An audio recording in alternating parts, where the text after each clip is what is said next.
large explosions shook Gaza City early on Thursday, just hours after Israel pledged to keep pummeling the Palestinian militant group Hamas. Earlier, Hamas fired a barrage of rockets into Israel, targeting Jerusalem and Tel Aviv. One rocket hit an apartment building in the city of Petah Tikva. There were no immediate reports of casualties. Israel on Thursday began preparing ground troops along the Gaza border. This week has seen the most intense conflict between the two sides since 2014 and has prompted Washington to send a top diplomat to the Middle East. At least 67 people have been killed in Gaza since Monday, according to the enclave's health ministry. 7 people have been killed in Israel, medical officials said.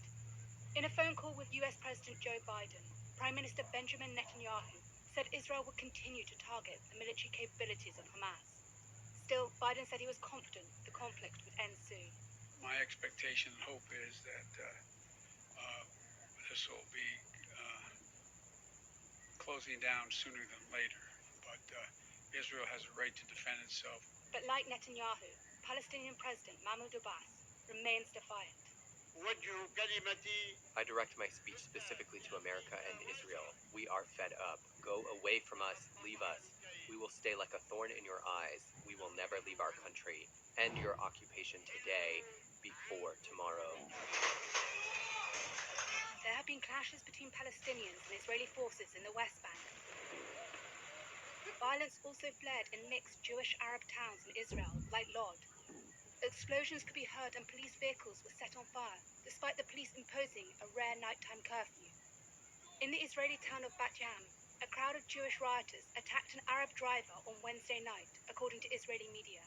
Video showed the driver being dragged out of his car by men who attacked him until he was left bleeding on the ground. Israel's president has warned of a civil war between the country's Arabs and Jews. The violence follows weeks of tension and clashes between Israeli police and Palestinian protesters outside the al-Aqsa mosque in Jerusalem during the holy Muslim month of Ramadan. These escalated in recent days ahead of a now postponed court hearing about Palestinian families being evicted from East Jerusalem homes claimed by Jewish settlers.